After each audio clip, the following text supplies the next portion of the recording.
All right, what's up? I'm here with you want to introduce yourself, actually? Yo, it's Tashawn Taylor in the building, in the spot. Yeah, we here. Yeah, so we've had many guests who rap on or many guests just in general, but out of the ones who like rap, like who are like very known for rapping, I think you're the first guest whose name does not have a D in it. Really? Yeah. That's crazy. Danny Jean-Baptiste, Dino Yale, Clark D, and Devin Ferreira. Oh, snap, that's crazy. Yeah, I'm the first T, bro. It's lit. Yeah, exactly. So you're from Cambridge.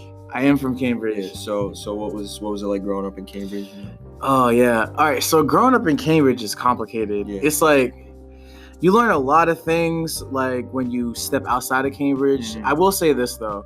Yeah. Cambridge is probably one of the most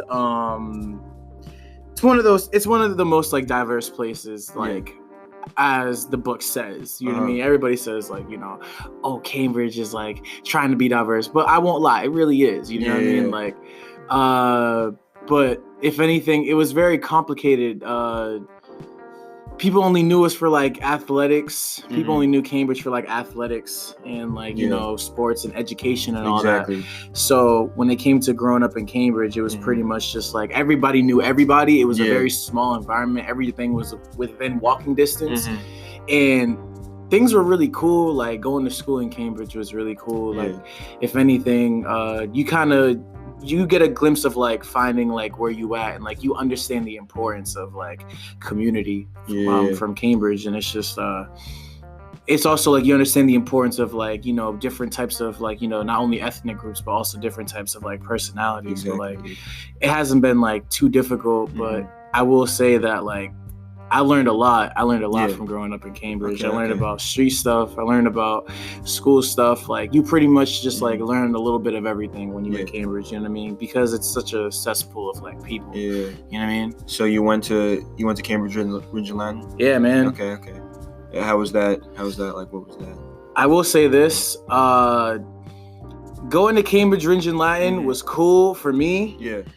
I think it's kind of fucked up. Can I swear? Yeah. All right. Yeah. I think it's kind of fucked up how they like didn't put me in no piano classes or music classes for the whole 4 years that I was there for. Yeah. I'm kind of pissed off about that because I didn't know I wanted to do music until I was 18. Okay. But I knew I was good at writing music. Like I knew I wanted to be a rapper, or like at least like I knew I had a talent for it when I was 12. But like I knew I wanted to pursue a career when I was 18. Yeah. But like, I think it's kind of messed up how they was like, we like they used to get me at all the talent shows and everything. Yeah. So like, being in high school, like it was really cool. Like I pretty much like I got like average grades, and like I was just kind of like the kid that was just like chilling in the back of the class, just kind of like just chilling. But then they was like, like they got talent shows and this and that and the third and blah blah blah blah blah. And then that's how people how people knew me in high school. And they was like, oh, like you to do that rap and this and that and the third. Like they used to call me for all the Black History Month assemblies, and like they used to call me for the for like all the talent shows and everything. And like they were like, like just come to the audition, we'll let you know if you get in or not, yada yada yada. And I think it was the first time, it was sophomore year that I actually got into the joint. Okay. But what's it called? It was also really funny because like I took culinary classes while I was there too. That's funny. And they didn't have music classes there though? No, they did. Oh, okay. Like I figured that out when I was a senior, bro. Oh, okay, so that's why I got tight. I was like, are you serious, bro? Like I was like, wow, like they didn't let niggas know nothing. Yeah. But what's it called? I was in culinary for like what, 2 out of those, like I was in culinary for like what, 2-3 years out of the school. And like I just remember like, sneaking cookies to like the other kids, like when they were like, yo, I'm going to the bathroom, and like they would text us and and they'd be like, yo, bro, like, yo, I'm trying to get some cookies, bro, like what's the word? You know what I mean? And we used to just like sneak cookies to people, and like that was high school, and like it was mad fun. And you didn't do like the theater stuff there either? I wish I did. Yeah, I know people who do like theater stuff there. Yeah. I didn't do theater, but I really wish I did. I was like, I don't know what held me back. I was just like, I think it was the singing. I think it was the fact that I did not want to sing publicly. I only wanted to sing amongst like my close friends, and like I wanted to practice by myself, but I did not want to sing publicly. I didn't want to sing in front of people. I didn't have no problem performing. But I was like, yo, nigga, I'm not singing, bro. I was like, I'm not doing that. Like, you got me folded. I'm not doing that. They do the one acts though. Oh yeah, but even that, I was like, dang, like they probably gonna make me try to like sing something for auditions, and like I'm just like, dog, that's pretty much what held me back. Yeah. It wasn't necessarily like anything legitimate, because like it's funny because like I'm singing now, so it's like that's why I'm just kind of like, damn, like if I did it like back then, like at least I would have had some coaching, so I could be like a little better at it. You know when year were you? I was 2015. Okay.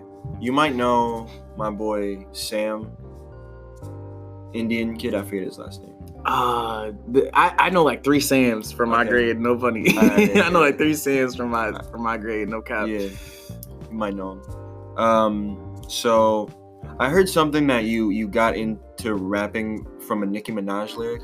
Oh my god. Okay, first of all, where'd you hear that from? I think from like a.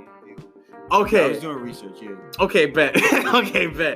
Yeah, so this is the story of how Tashawn Taylor came to be about. Yeah. So specifically, I think I really got into hip hop when I was like in 7th grade. Like it was just kind of like it was like a passing tune on the radio. Yeah. Like prior to that, I was listening to a lot of like New Edition, Michael Jackson, and like, you know, Belle Biv DeVoe and all that. And then I got hip to like hip hop. Like the first artist I listened to, I think was Lil Wayne. I think it was the Carter 3. That was like the first rap album I listened to. And actually, no, it wasn't. It was Late Registration by Kanye West. That was the very first one that I listened to. Okay.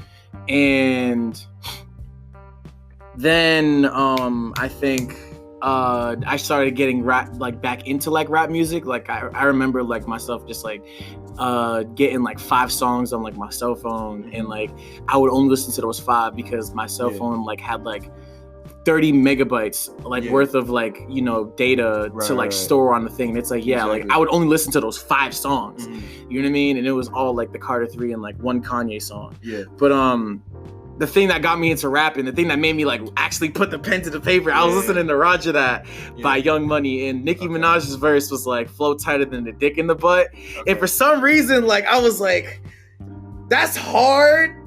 I was like, that's hard, bro. I was like, that's crazy. That's what happens. You like hear a line, you're like, oh, okay. I was like, I get it. Then you come up with your own lines, and then you come up with enough of those lines to make a song. Yeah, and I was like, I don't know what it means, but like, I feel like I understand it, and I was like, it does sound tight. It does sound that way. And I was like, bruh. And I was like, wait, so people can just rap like this? And like people could just say stuff like this, and I'm like, well, shit, like, all right, let's get it. You know what, and then I wrote a verse to that beat, and I showed my family, and they was like, oh my god, it was so good. And what's funny though, I don't even like fuck with Nicki Minaj like that. Yeah. But I remember when on the song Only, when she says, I never fucked Wayne, I never fucked Wayne. People on the song, I was like, oh, okay, like that. I realized some shit. I was like, oh, that's pretty cool. And the funny thing about that song specifically, it's just like, I was just like, wow, a lot of stuff was just aired out. Yeah. Like I was like, a lot of stuff was aired out. Like you kind of understood where everybody was at after that. It was like, yeah, like this is how Wayne, Nicki, and Drake feel about. This is how like Lil Wayne and Drake feel about Nicki, and literally, like, this is how she feel about both of them, too. And I was just wondering why Chris Brown was on the song. I was like, where did he come from? He was just in the cut. He was like, all right, I guess I'm gonna... I always thought that Lil Wayne and Drake were, like, playing, like, caricatures of themselves on that song. Just because of how it starts. Yeah. I don't know. That was always my theory about it, but... Yeah, but, like, I don't know. I was a huge Nicki Minaj fan when I started out. And it's really cool because she's also a Sagittarius. Okay. So like, yeah. But basically, like, that was the line that got me. And like, I don't tell people that, but it's just like, it's super funny. It's a funny story because I'm just like, because everybody's like, yo, like, you always do like that lyrical, miracle, spiritual stuff. So like, that was the bar that got you into it. I'm like, yeah, totally. Like like it is, yeah, and like it's really funny because I'm like, yeah, like that's what made me want to like spit bars. Like I was like, you know what, like I'm gonna start talking about, I'm gonna have like my little childish metaphors. It sucks because I didn't save it. I don't know what I did with my old notebook. I think I threw it away because I made room for like another one, but like I had like 3 pages worth of like songs and like verses. Yeah. And like this is when I was really young and like phones were invented, and I literally had like 3 pages, 4 pages worth of just like lyrics. Like I wouldn't even have songs. I would just have lyrics. I would just have like verses and that's it. And then like I think I wrote my very first song when I was 14. And that was when I had a hook. And I had like verses and everything else. Like that was the first like. So you wrote your first song at 14? Yeah, I wrote my very first song at 14. What was it called? It was called For the Hell of It. Okay. Yeah, it was called For the Hell of It. Like it had one hook, but it sounded like a really long verse, but it had one hook in it. You know what I mean? Yeah. And I think I released that when I was a freshman in high school, and everybody was like, "Oh my god, like this is so good!" And like I got gassed up because I got 1,000 plays. I got gassed up because I got 1,000 plays. Like at one point, and when you was in high school, like 1,000 plays like meant that like you was popular now. You know like what I mean? If there were 1,000 people in this room, then it'd be great. Like, yeah, facts. That's how you think about it. Yeah, exactly. So your first project, or one of your first projects, was Women Make Me Strong. Yeah. That's the first one I discovered you from. You know what's funny? The Emerson Hip Hop Society, they're making an album. And I listened to the full thing last night. And there was this one song that was crazy, but then it transitions to this like kind of introspective song. And the dude who produced it, he listens to this, shout out to him. But it starts out, it sounds exactly like Miss Thang. Really? I was like, wait, what's going? And then it transitions to something else. I'm like, oh, okay. But I was like, wait, what? I mean, wait, this happened to Emerson? Yeah. I can play the song afterwards. Oh yeah, play the song because I want to hear. I'm like, because here's the deal. Shout out to Liz. Huge shout out to Liz. Liz was like, me and Liz, like we did a lot of work together, and like Miss Thang was like. It was like an Emerson fave, apparently. Really? And like a lot of people love that song, and like a lot of people were like tuning into that joint. Like, okay, Miss Thang is probably one of my most well received records of anything that I've done right now. Like in terms of plays, in terms of like politics and everything, because like in regards to like, you know, like gender politics, like there was one song that I did called Obnoxious, and like a couple people like hit me up and they had an issue about a couple of lines that I was like, oh man. And like and then like I made Miss Thang, and then like everybody like really likes that song. Everybody's like, oh my god, like I love that song, Miss Thang, it's so good. You know what I mean? And yeah, like, and it's just, I don't know, it's just a really well received song. So I wouldn't be surprised if that was the case, but I'm just like, damn, like. No, I know he doesn't know. Well, I don't think he knows that song, but he great minds think alike, I guess. Yeah, facts. So was your reception to Obnoxious what inspired you to make Women Make Me Strong? No, I think what inspired me to make Women Make Me Strong was just kind of like realizing a lot of people in my life that I cared the most about were like women, and it's like I learned the most, and I felt the most comfortable around 100%. being around women. It's like dudes made me like really like uncomfortable. It was just because like throughout like a lot of like my old male friendships, like when I was like really young, it always felt like a competition on like who was cooler than who. Yeah. And it always felt like it was a competition between like, oh yeah, like I got this and I'm that, and like I'm this friend and I'm that. And it's like, I didn't like that, and I got tired of it because it's just like, I don't like necessarily being a rapper and then being like, oh, I have to be better than this person, or I have to be better looking, or I have to dress better, or I have to do something else better. I don't want this to feel like a competition, because at the end of the day, like that's mad weird.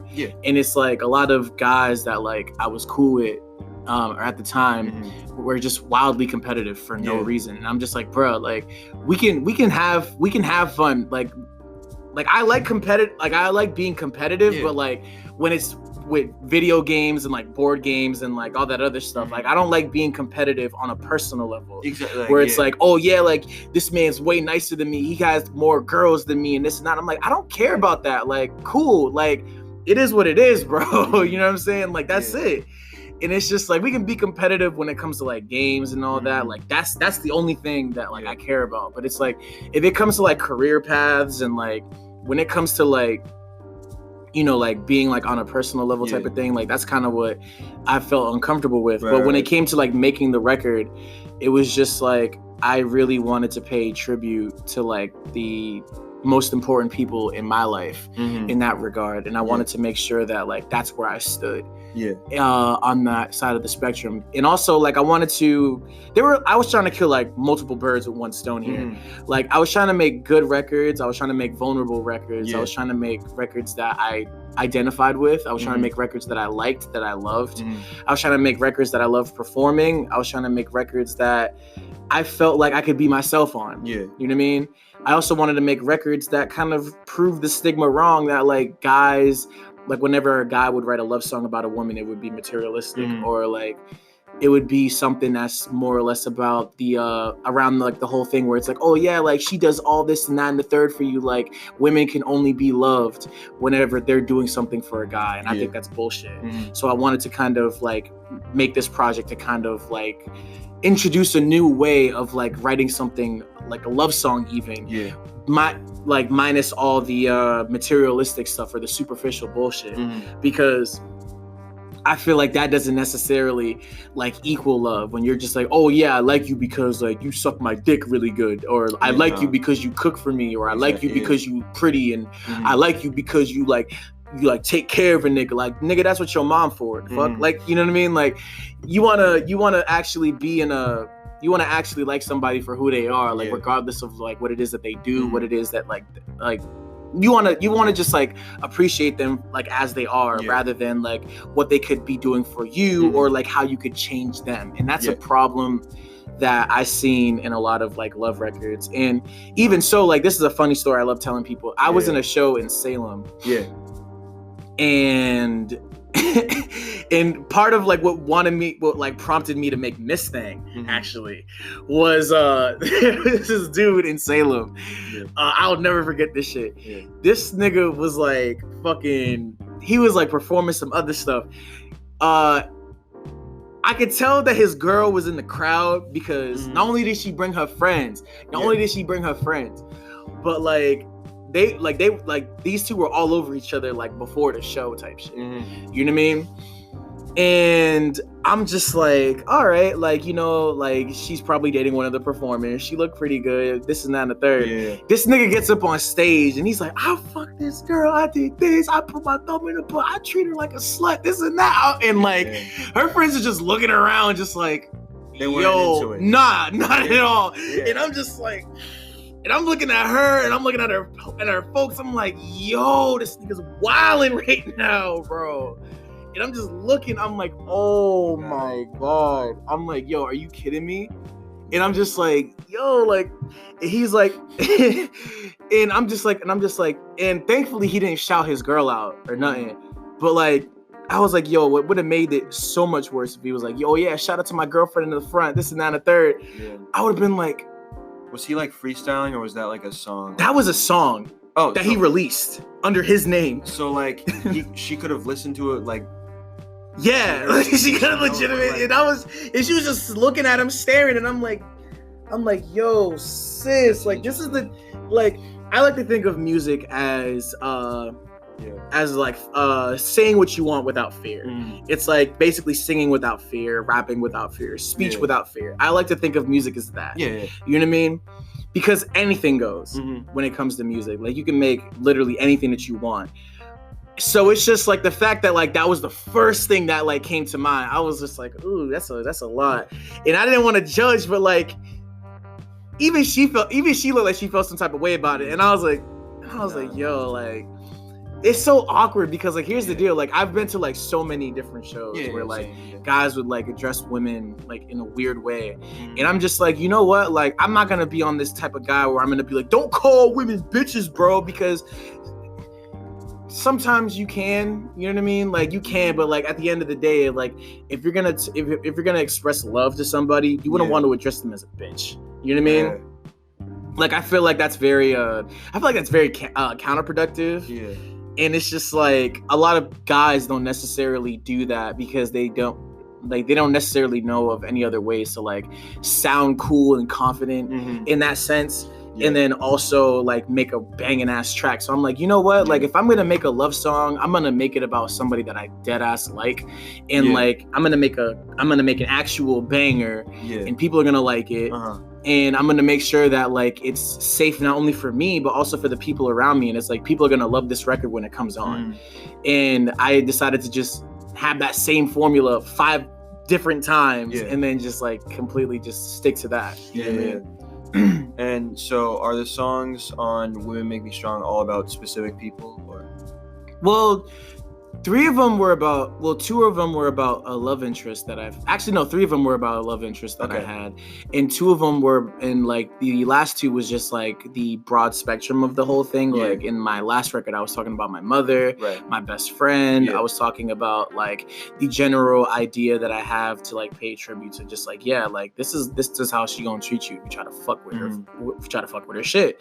Like keep it real, keep it honest, like don't be a dickhead. You know what I mean? And I think what I really wanted to get out of the last record was just kind of understanding like, the best lessons that I've learned in my life were from women. And it's like, it's not the fact that like, oh, like they helped me out in the best way possible. It's just like, they taught me that it's best to love people as they are rather than how you can change them. Because like literally, like that's kind of why like I have better friendships now, and it's like I have a better understanding on like what love and like lust and like all this other stuff is, because it's like you realize that you can't necessarily change people, you can't necessarily like change anything about them, and it's like it's best to just like legitimately accept people and love them for who they are, and it doesn't necessarily matter like where it is that they're at. It's just like that's what it is. Exactly. And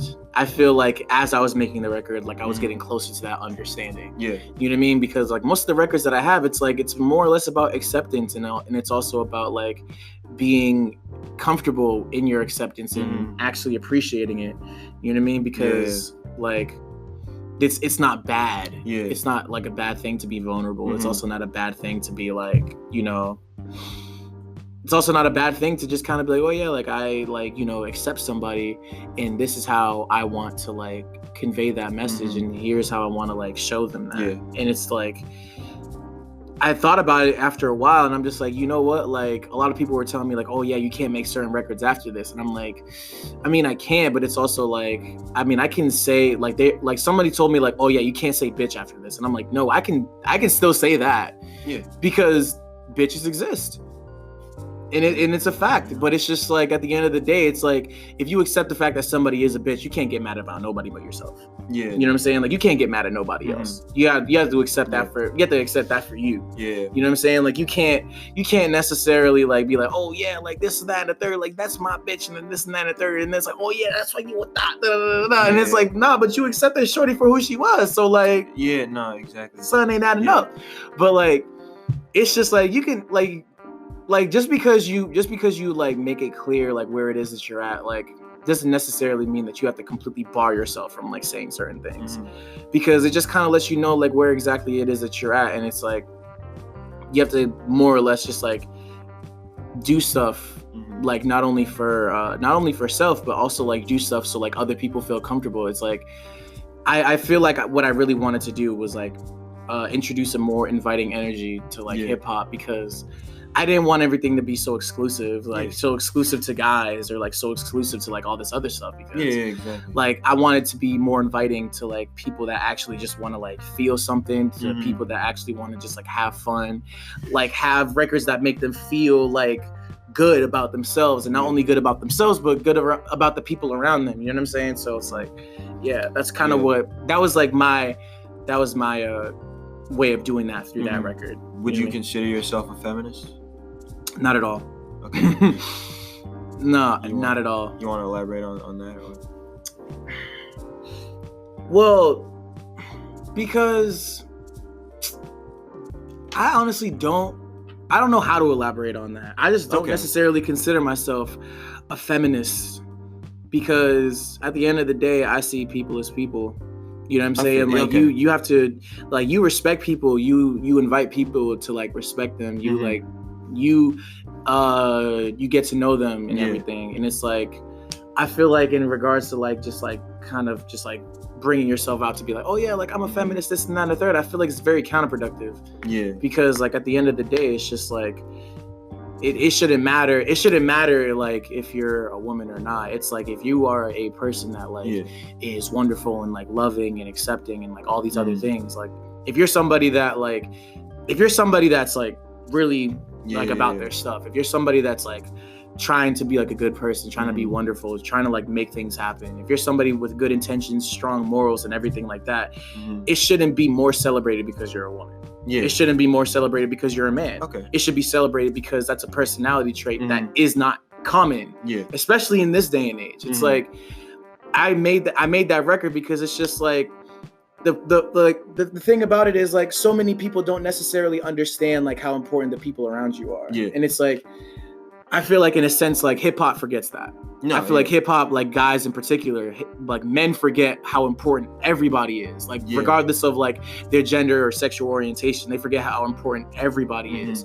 They forget how important like people are in general, and like how important it is to like see people for who they are, and also like understand like what, like how they feel about certain things and like how they self-identify. You know what I mean? And it's like I want to make sure that people feel closer to doing that when it comes to me. And I feel like when it comes down to it, like people hear the word feminist and they're like, oh, like I'm immediately tuning out.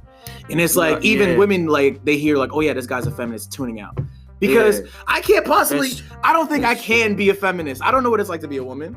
And it's like, I just know that like being somebody that wants to like respect people and like that wants to respect people and like wants to like, you know, make them feel like safe. Like I know that like is like of utmost importance, and I feel like I don't have to like cling to like any kind of like, you know, political label of like that's true, that. You know what I mean? Because it's like I don't necessarily find that to be like one of the things where it's like, oh yeah, like I'm a rapper, but I'm also a feminist. Yeah, no, it's labeling yourself, which to something that could mean a number of different things, and like some of which you subscribe to, but some of which you might not subscribe to. Yeah. And then it's like, if you say it, then you subscribe to this, but if you don't say it, then you still don't want to like not subscribe to the other stuff. Yeah, exactly. Like, It's just like, I will say like, like at the end of the day, it's just like, I feel like even then it's just like I feel like part of like what it really is just like a lot of people like call this like, oh yeah, like this person's like a feminist, this and that, they were the first woman to do this and the first this to do that. And it's like I feel like it kind of bars people from like recognizing like how important that is in itself. You know what I mean? Like how important the task is in itself. And it's like, oh yeah, like the first woman scientist, like it's amazing that like she's a woman and also a scientist, but it's like, what did she do as a scientist? And I feel like that in itself, like it was like, oh yeah, like this person's a brain surgeon, and they ended up finding like different ways to like, you know, fix brain cancer and this and that and the third. Like this is a woman that learned how to fix brain cancer. Boom, right there. You know what I'm saying? Like we start to like, I feel like it shouldn't take away from the fact that like the accomplishment in itself is amazing, because at the end of the day, it's like you shouldn't want to do things. I shouldn't want to do things because I'm the first male to do that. You know what I mean? And it's like I shouldn't be like, oh yeah, I'm the first guy to make a record like this. And it's like I didn't have the intention on doing that. I was just like, you know what? I'm a guy that's making a record about this, and I want it to feel natural. I want it to feel good, and I want it to bump. Like, you know what I'm saying? Like that's all I wanted. It's like, and I feel like personally, like if somebody were to like, you know, be like a little bit more in depth on like the idea of it, I would be like, you know what? That's just what it is. And that's perfect, because like if anything, like I want to at least spark the conversation of like what's going on. And it's like I appreciate people for like what it is that they do, and it's like I feel like, in my opinion, like when it comes to people that like label themselves as that, it's like, oh, like, you know, the most important thing is that she's a woman. And it's like, no, it's not. It's the fact that she's like doing amazing things. And it's like, it's the fact that it's like, oh yeah, like this person is passionate about their job. And it's like, this is what I want to do because like I've had this and that and the third. And it's like, we gotta stop for a commercial break. Oh yeah, of course. Right back. Yeah. All right.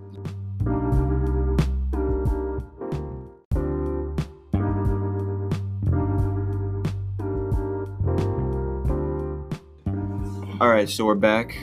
So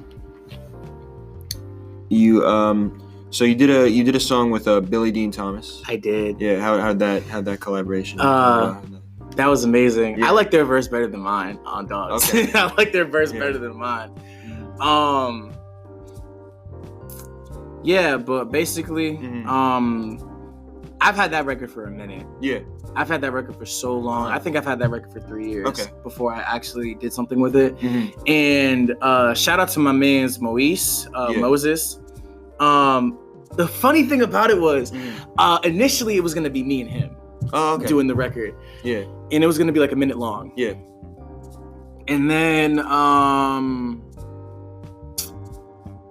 after a while, I was like, you know what? Let me not do that. Let me not do that.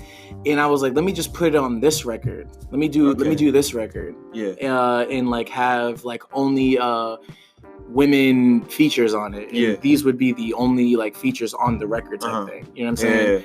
Yeah. And the best part about like the song in itself is I was like, yeah, like after hearing like everybody singing in unison on the whole thing and like me singing like, you know, Promised Land and all that, and then Billy comes through with the heat, I was like, yo, I actually like your verse way better than mine. It's so funny because I'm just like, wow, like when I did that song with Billy Dean, they was really great. It was really great about it. Yeah. They're super easy to work with too. So it's like, that's always a plus. Yeah. And it's a shame that I don't think we've ever gotten a chance to perform it together. Yeah. But I think that was one of the biggest accomplishments of like just me, because it's like, I think I met Billy Dean at the Isabella Gardner Museum. And we were both performing. I was performing 2 poems, or actually no, I was performing 2 songs, and they was performing they was also, I think they was performing Freeman. And I think they performed something I think they performed something else, and it's super, super crazy because I actually didn't notice this. I didn't notice any other rappers like performing in time. You know what I mean? Usually when performers or like when rappers, they would usually perform like to their own tempo. But they, in particular, was performing within their own, like, they was performing on time. I think they was performing with Njimili as well at the time. I'm not sure if they was, but it was super, super dope. Yeah. And I immediately got their contact, and I was like, yo, like, let's make music. It was super, super cool. Yeah. But yeah, Billy Dean. Yeah. Man. They haven't been on this show, but they were on a like another interview, like panel discussion type thing that Hip Hop Society did. So we know them well. Friends. You also did a song with Guy Claude. I did. So that was at an open mic you kind of first came from the concept of that collaboration? Yes. Yeah. Wait, how did you know about that? How did you know about that? Oh yeah, I did. Yeah. Oh yeah, I did. I have a videographic memory, so just like anytime people say, like, I can like remember conversations word for word. Yeah, so yeah. That's crazy. I was like, at first I was like, how the hell does he know about that? Yeah. Because, but yeah, this was when Don't Take It From Me was work in progress. Yeah. Me and Guy Claude actually have multiple records together. I know that, yeah. And he's slagging on me. I'm about to release it myself, bro. You swear to God, I'm gonna do it. I'm gonna do it. But like, straight up, I got him on Don't Take It From Me. Yeah. It was super funny because I wanted him to do the song. it was because I've always wanted to do a release record with him. Yeah. I've also wanted to do a record in regards to I just want to do a lot of records with a lot of singers around here, a lot of male singers in particular, because I've been listening to a lot of the Mills Brothers, and for some reason I love the whole like not boy band type of thing, but it's like I like like that Boys to Men, Mills Brothers, like Jackson 5 type of thing. Like it just it hits it hits so good. It hits so good, right. And I think I showed it to him literally at the open mic. I showed him the entire song because I was like, hey, I want to get on a song with you. Yeah. And then I think I showed him the dry version of it, and then I think we actually performed the whole thing together. We performed the whole thing together. At an open mic in downtown Boston. Yeah. And people was really feeling it. They was like, yo, this is it, bro. This is a banger. Like, this is so good. And I'm like, yeah, man. Like, shout out to Geek Claude, man. Like, he really came through on that record. And it's so crazy because, like, there have been so many different, like, mixings and, like, recordings of it. And we even have an a cappella version of it. And it's so good. It sounds really good. And I just love it. You know what I mean? So, for your next project, are you thinking of going in a more that song Don't Take It From Me is about gentrification? Are you like trying to go in a more political, more like make music about gentrification, stuff like that with your next project? Actually, I wanted to take a different approach. I didn't want my project to be as politically driven.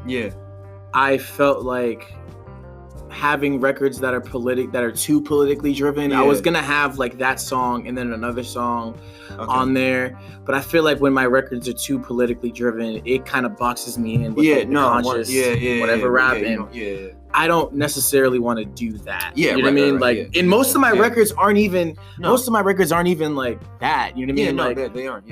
It's like I would say that the biggest thing that I wanted to do in my next project is I wanted to be a lot more emotionally vulnerable. And I wanted to highlight not only the things that I've been going through, but also highlight just like who I am as a person. Because I feel like that is probably one of the most important things like about music in general. And it's just like, I just feel like if I ever like want to do a project, it's not going to be about like, oh yeah, gentrification. It's like, I think the best way that I could put this project into words is just, I want to show people what it's like to be a young Black kid in Cambridge that felt like he wasn't being heard, that felt like that had an insane amount of imagination, that has an insane amount of like perspective, that is down to do just about anything and everything.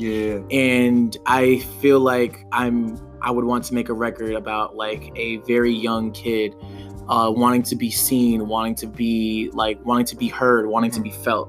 You know what I mean? Wanting to feel like, they don't necessarily feel crazy for being emotional, because I feel like in at least growing up for me, it was a little bit more difficult to be more emotional, like especially like as like a young Black kid. It's like being emotional was like off limits. You know what I mean? So it's like I wanted to literally just say fuck that and like do it in a way where it's like not only like creative, not only is it vulnerable, not only is it like heartfelt, heart-wrenching, and like not only is it like something that I feel like would be progressive, but it also is like a really well-produced record that that also showcases the bright side of like understanding like like finding your own self-confidence on the outside of like what everybody wants you to be confident about. Because for example, like I used to feel like really, really bad about myself because like all my brothers would play basketball and like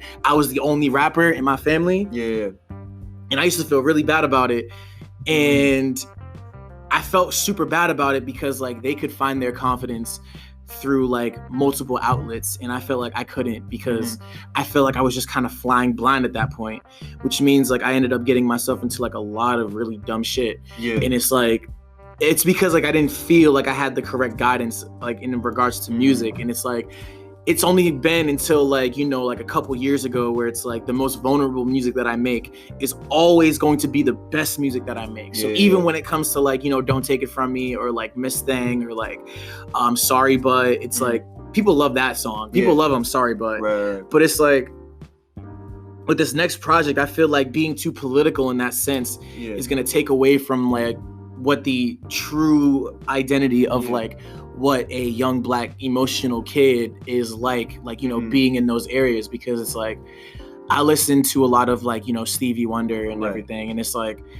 part of like what's driving me to like make this record is like I usually think about like what it would be like, you know, like what Stevie Wonder was like or what Luther Vandross was like when they was like, you know, in their neighborhoods and they were just hanging out and they had nothing but like happy emotions and happy feelings. And it's like they knew about all the street shit that was going down, but they had never participated because they grew up in a Christian household.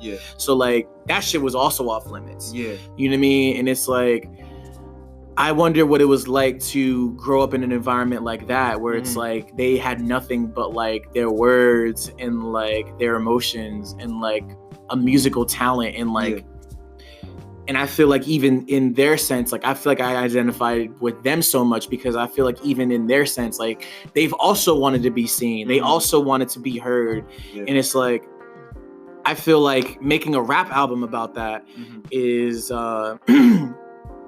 really good. And I feel like it'll also spark the conversation of like whether or not rappers can be vulnerable, because like I've even had people tell me that like they didn't care about my records, like dudes that love hip hop, they was like, oh, they didn't consider me a rapper, or like they didn't consider me like they didn't think I had bars, or like they didn't think that like I could like rap in ciphers or anything.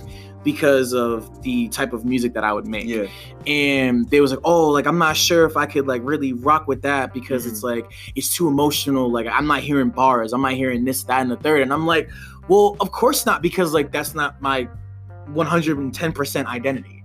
And I want to showcase like that this is an identity that can exist in hip-hop, and it should exist in hip-hop, because if anything, like if we don't change anything about that, if we don't like necessarily like introduce like more vulnerable perspectives, like then what's the point? You know what I mean?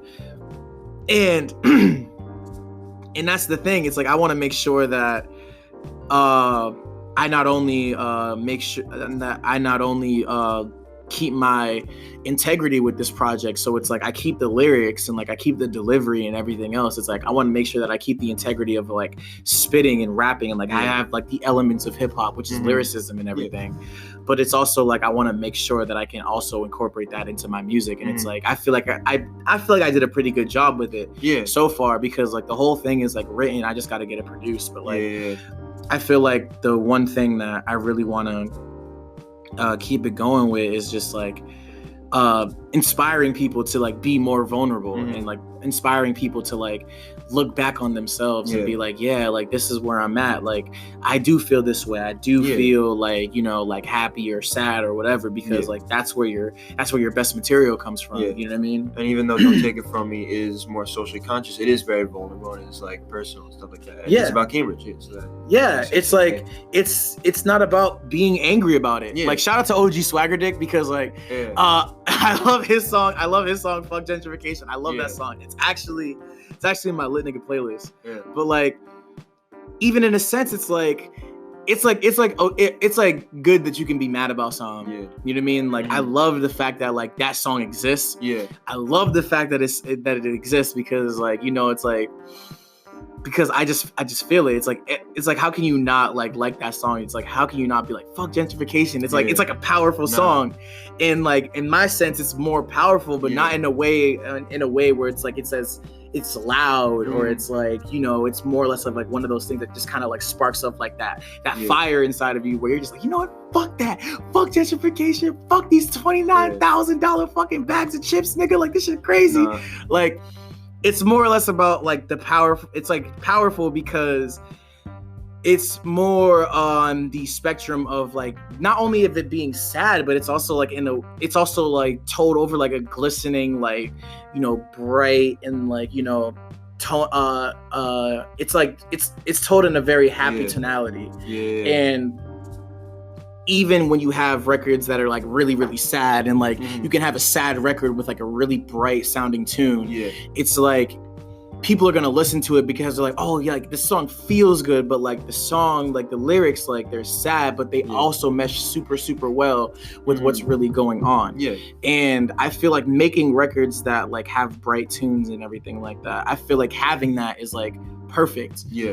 And I feel like in a sense that's powerful for me, because it's like it's definitely something that feels good. But it's definitely something that like when you really like look into it, or like when you listen to the lyrics, you're like, damn, like this hurts, but like it's not necessarily told in a way where it has to. It's told in a way where it's like, you know, it's like relatable, and it like actually feels like, you know what, like, you know, hopefully things aren't going to be as bad, or like I don't feel like I'm by myself anymore. Because honestly, like I wrote that song because I was like, you know what, I'm not sure if I do feel like I'm alone in this.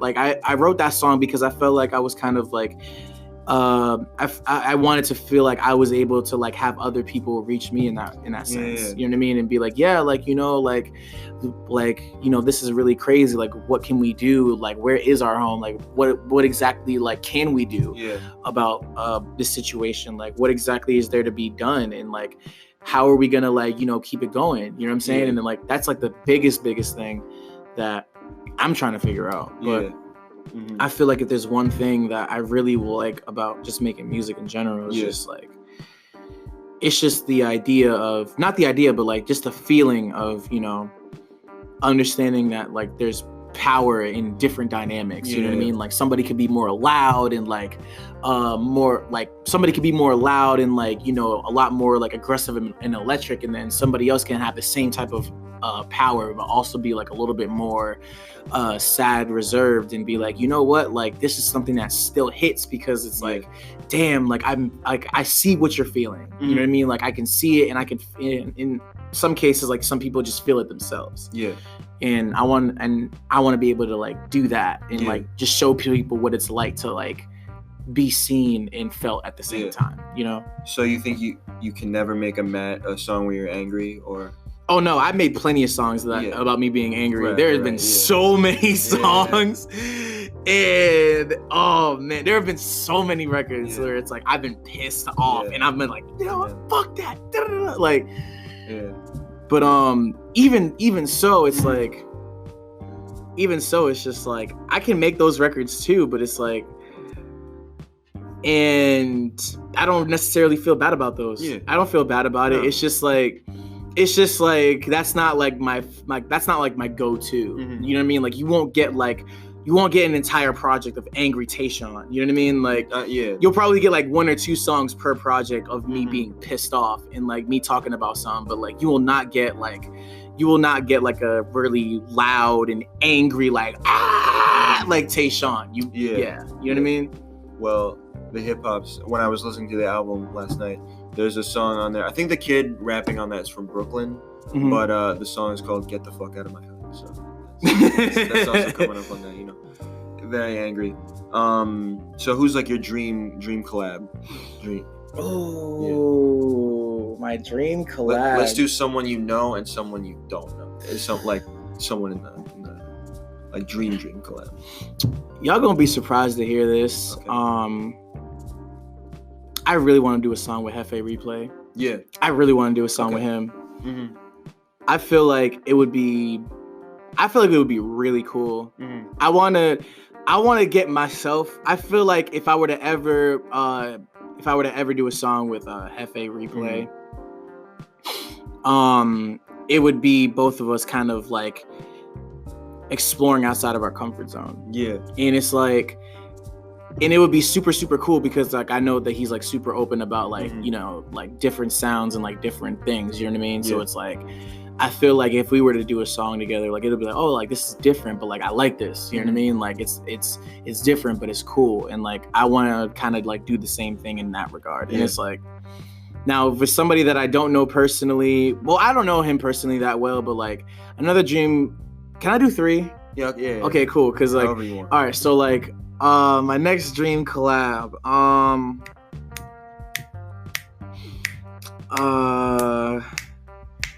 Who am I going with? Brandy Blaze. Okay. Straight up. Brandy Blaze is my next dream collab. Yeah. Because I feel like if me and Brandy were to be angry on a record together, that's a good person to get angry with. Yeah, and it's like the thing is like we're just kind of like this. Like we're just kind of like this. You know what I mean? Like I'm doing the 2-eye thing right now, just for the people that aren't able to see us. But like me and Brandy are just kind of like we kind of just lock eyes. We kind of get it. You know what I mean?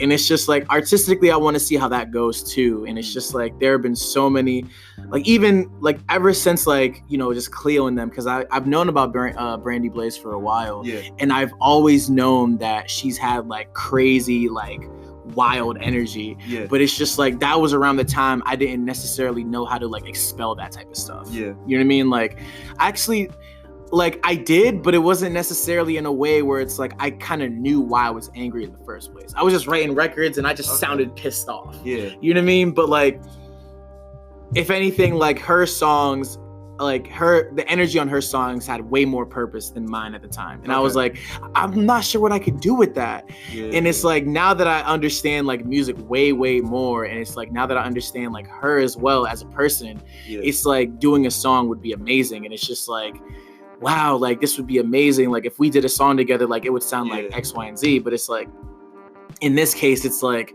we would both have like a very like strong purpose for like something happening in a sense. You know what I mean? Like for a record, like for like a Tashawn Taylor, Brandy Blaze record. It's interesting too, because when I was talking to her, she said that like who she is as a person is not at all who she is on the stage. Yeah. And stuff like that. It's like completely different. Yeah, and it's like seeing that in itself, it's like, like if we were to do a track together, it would not only would it have like so much like nuance to it, it would have so much like it would just have like a very like it would have like a very contrasting but also like a very like well fit like it would just have like a very like well fit and like very like contrasting like, you know, type of like feel to it where it's like, oh yeah, like, you know, I feel this way, and then it's like bow, like it hits you with something completely different. You know what I mean?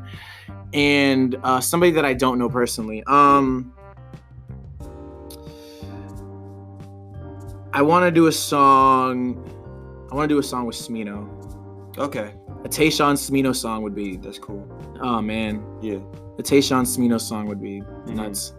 Straight up. That makes sense.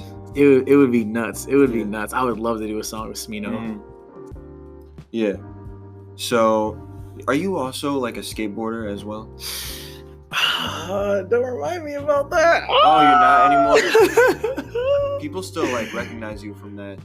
I know. I was talking to this girl like a few days ago and I was like, oh, Tashawn's gonna be on the show. She was like, oh, he's a skateboarder, right? I was like, oh.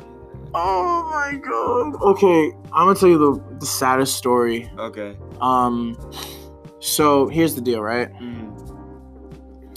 I had 2 boards. I had one that I gave to my friend because he seemed really happy with it. Yeah. And I wasn't really skateboarding that much, but I was like, you know what? I have a second one at home. Like I can just use that to get around. Yeah. You know what I mean? But like he was on my skateboard and like I was like, yo, he was actually just like, yo, like, fam, like, he was like, can I ride your skateboard for a bit? And I was like, yeah, sure thing. And I completely forgot that I had it. Yeah. And he was on it the whole time and he was just like, you know, working it. Yeah. And I was like, all right, cool. So, yeah, just like keep it. Why not? Because I already have another one at home. So I'm chilling. Yeah. You know what I mean? And he's like, oh, wow, thank you, man. And I'm like, yeah, sure thing. No problem. Like, it is what it is. And the next one I lost at Anna's Taqueria. I left it there. And by the time I realized that like I didn't have my skateboard, it was closed. Damn. So I just lost both of them, and then I got rollerblades, so like it's okay. But like, yeah. And I kind of miss skateboarding though, you know what I mean? Because like everyone's like, oh yeah, like ever since the Obnoxious video, like you were skateboarding and this and that. I'm like, I know, and I really want to get back into it, but I don't have my board. People always think that I'm like a skater, but I have like minor scoliosis, so like I can't balance on a board at all. Like ever since I was a kid, so like I can't. I hang out with all the skater kids, but I can't skate because it's just not. It's a medical reason. Ah, dang. Yeah. You ever try rollerblading? No, I can't do that either. Oh damn! So you just can't be on. There wheels. was like a 10th grade field trip where it was ice skating, and for what I don't know why the fuck I decided to ice skate, but I was just like grabbing onto the like thing the whole time. Everyone was like, "You don't know how to skate?" I'm like, "Nah, it's just a problem with my leg. Like it's literally just." Ah, damn. Yeah. I'm sorry to hear that, man. It's chill. We should also mention that I ran into you last week at the. Dude, yep, we was watching Sonic, bro. Yeah, gotta go fast, baby. That was a really funny area to run into something. No, facts. Like I didn't even notice. There were a lot of weird people in that theater. Oh, but it was like the good type of weird though. Yeah. It was like the best weird. Yeah. It was like I'm not. Wait, we were in the same theater, right? I think so. I think so. Yeah, because you watched it. When did you watch that joint? We were going down the elevator and you were talking about the exact same thing that I saw. So I feel like we must have seen it. What's it called? It was like, did you go to the 940? 915. 950. Yep, yeah, that was me. That was your boy. Yeah. So that movie was great. It was good. I was actually expecting it to be like really bad. I was like, yo, listen, video game movies, like they have you've watched video game movies, right? Yeah. I hate Detective Pikachu. You hated it? Really? I don't like this. Sonic the Hedgehog is much better. Oh, I mean, yeah, facts. Yeah. That's facts. Like Sonic the Hedgehog was a better movie. I like Detective Pikachu because like it was just really cute. Like you just kind of want to be like, you just kind of want like more of it. But you just kind of want more of it to be like, you want it to be like, better performed in a sense, right? I don't know why I didn't like that movie, but I just walked out and I was like, yeah. Yeah. I think, but I think if I saw Sonic in a theater where no one was going crazy, I don't know if I would have liked that movie either. Really? I think it all depends on like the theater. Like the audience? Yeah, because they were laughing and cheering at every single thing that you see, shout out to Scott, he listens to this. The dude with the blue hoodie and he like made his fro look like the Sonic. Oh, really? Saw that guy? No, I didn't actually. That's my friend. Yeah. Oh, that was dope. Yeah, that's super dope. Yeah. I don't think I saw him. I saw him. Yeah, that's interesting. So you play games too? You're a Sonic fan? You play? Oh yeah. I'm a huge Sonic fan. Yeah. I think my favorite Sonic game, no one's going to agree with me on this. Actually, no, my top two is Sonic Mania and Sonic Unleashed, period. You like Sonic Unleashed? I love Sonic. People don't like, right? That's the one that... the thing is, that game would have been amazing. It would have been amazing if, like, there were two things changed. Yeah. Number one, if they didn't play that stupid-ass battle theme every time you ran into people... Every time you ran into enemies, if they didn't play that stupid ass battle theme, I would have appreciated the night scenes a lot more. Yeah. And like, I would have appreciated, the night scenes a lot more as well. Yeah. If the frame rate wasn't doo-doo sauce. Yeah. You know what I mean? Because like, that was another thing that was like really messing up the experience for not only me, but also a lot of other people. I was like, oh God, the frames, they need to get better at this shit, bro. Like if they remastered it for the PS4, if they remastered it, if they like, if they like had the music that was just kind of like, whatever. Yeah. Like if they had like the little horn battle theme, like for like every like last big like battle fight or whatever, like battle fight. What am I thinking? Like if they had like they had that theme for like every single like really huge final battle for like every level. Yeah. It would have been smooth. I would have been like, all right, cool, because the music on that game was amazing. Okay. And it's like you kind of just wanted to listen to the music and move around the whole thing because that would have been better. And it's like it would have been pretty cool. And if anything, like if the night stages were like a little bit more fast paced, then like people would have liked the game a little bit better. Okay. But like I think to this day, like that's still one of my favorite Sonic games though. What's your favorite game of all time? Ooh, that's hard. Wow, that's hard. That's really hard. I have a lot. Yeah. I will say this. The Last of Us is definitely on. That's my favorite game of all time. The Last of Us is so good. It is so good. The best one, man. It's so good. It's like it makes me mad how good the game is. Yeah. Especially how they do you in the beginning. Wow. It really is, because it's just like, wow. And the best part about it is like all the characters are like wildly consistent. Exactly. And the thing is like so many people would like be like, oh, like I'm listening to this and it's like whatever. It's like super.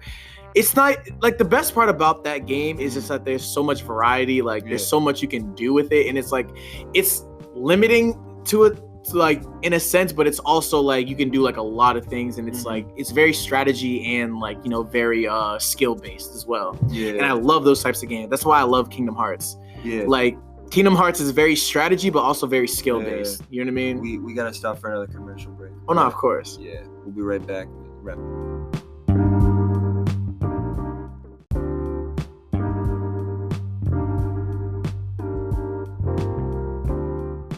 All right, we're back. So yo. What was the last game you played? Let's go with I mean, Smash Bros, man. Smash Bros Ultimate. Bros? Okay. Yeah. Actually, wait. The last game that I played or completed? What's the last game you completed? Hollow Knight. Okay. Actually, no, it wasn't Hollow Knight. It was My Friend Pedro. Okay. I don't even know that one. It's a really cool looking game. It's about you befriending a banana. Oh, okay. And then you're on the run with a banana because somebody put a hit on your head. They put like a price on your head because like apparently you was part of like this really skillful militia group or whatever. Okay. And you decided to like abandon them, but like you lost all memory of like what happened. Yeah. And the reason why you're friends with a banana is because the banana knows what happened. And like you're trying to find answers through the banana named Pedro. Okay. It's trippy, but it is it's a really cool looking game. Yeah. Like it's really cool. Like the mechanics are cool, but like I would say the game that I'm most proud of completing is Hollow Knight. Okay. Yeah. You going to PAX East? When's that? I don't know. I hope that game is there. The sequel, Silk Song. Yeah. That looks so good. Do you go to PAX East like often? I actually haven't been to PAX East at all. Oh, really? I haven't been, and like it's because I never know when it's going on. Yeah. No, I always make sure to go. I'm gonna make sure. I mean, I don't know. Like, I need to find out. It doesn't sell out, does it? No, it does. Oh, it might be sold out already, but from what because people keep asking me, "Hey, are you gonna go?" And I'm like, "Yeah." And they're like, yeah, I'm still figuring out. Enough people have asked me that I don't think it's sold out yet, but I just haven't been paying attention. But yeah. But honestly, like, I feel like PAX is like definitely like my place to be. That's your thing. If you like people freaking out in a Sonic like screening, you'll enjoy like that times 500. Literally, you heard me in the back, right? Yeah, that's why I looked at it. Okay, so for those of you who don't know, I'm not gonna spoil nothing. No, let's not say anything. I'm not gonna spoil nothing, but I got really hype at the end credits. That's all I gotta say. See, now they're gonna know that something happens, and now they're like guessing. So. Of course they're gonna. I mean, here's the deal. Like, that's not a bad thing to say. Like, to be like, oh yeah, like something's gonna happen at the end credits. All right. It's good to know. All right. Cool. We got that. So the question everyone's asking now. What up? When's the album coming out? When's the album coming out? Yeah. I mean, honestly, I was planning on doing a it's not going to be an album. It's actually going to be a mixtape. Oh, okay. Because I'm not producing all of the records on this bad boy. Yeah. And this is going to be one of them where I'm going to start having my hand in doing so. Mm-hmm. And throughout this entire year, I'm pretty much learning like music theory. But in regards to like when's the next mixtape coming out, I'm actually planning on doing something or releasing it towards the end of November. Okay. Because having studio time, having records, having songs, having people like produce my records, like I've been doing a lot of co-production with what it is that I've been like going on with, and I feel like I have a healthy means of like making songs and like doing performances and everything, and I want to make sure that I can have that like under control per se. But like next project, hopefully like towards the end of like 2020, because I'm planning on like releasing a lot of content. Yeah. I'm planning on releasing a lot of like collaborations. Like I'm planning on doing a lot of like, you know, written work with like a couple of my friends. Like I'm not gonna say who, but I will say that it's gonna be a movie. Okay. I will say that I'm gonna be a part of a lot of different things. I'm gonna be part of a lot of things like in regards to like myself, and I want to actually like make my my first like legitimate like mixtape, like my first full length project by the end of the year. Okay. So cool. And you do a lot of music videos. Yeah, is that something you're into? Just getting music videos, like visuals for all your songs? I actually started doing that this year. Yeah. Like I started doing that. Actually, no, technically last year, but I started doing videography this year, and I'm not gonna lie. Am I as good as Tange and you know the guys at what's that? The guys at what's it called? What are these guys called? Like I'm not as good as like Genty and like you know Tange and all them. Yeah. Like they got the crazy effects going on. You know what I mean? And it's like I'm still learning how to do like effects and like graphics and everything. But in terms of editing, like I've figured out like how to do that very, very well. And honestly, like the most important thing to me is just the shot, because honestly, like if you just have like a great shot, boom, it's it. That's it. And it's like I want to make sure that when it comes to videography, like that's what I do. I always try to make sure that I get the best shots, the best looking shots, the clearest looking ones, like the most bright and vibrant shots, because that goes a long way. And in my sense, it's just like having like extra effects and everything. Like it's good, it's cool, but it's like if it's just kind of drenched in effects, and it's like then it's kind of like the videographer just being like, oh yeah, like I'm just gonna like you know put like a whole bunch of effects on this, and then the focus isn't even on the person. You know what I mean? Like if somebody's making like a song and it's like, oh yeah, like I wanted to do this, it's like the effects kind of, they can either distract you from what's being done, or they can actually help out with the narrative of what's being said. And it's like I've learned that like so far, and I really like the fact that that's a thing. And I've been doing videos for a little bit, and I'm planning on doing a little bit more videos for myself as well. But like And so anything you want to plug? Any shows? Any? Oh yeah, hold on, let me see. I have a show on February 29th at 2:22. I'm going to be performing with Black Box at Vanguard and all those folks, and that's going to be really, really fun. I have another show March 22nd with Red Shades. I'm gonna pull up to that. You gonna pull up to that? Okay, let's get it. I'm pulling up to that. I have a little surprise. I have a little surprise for that show. I'm actually really excited to do that show. I am so excited to do that show because, oh man, I've been wanting to do this for a while. I have another show March 12th. Let me see. Let me see where it's at.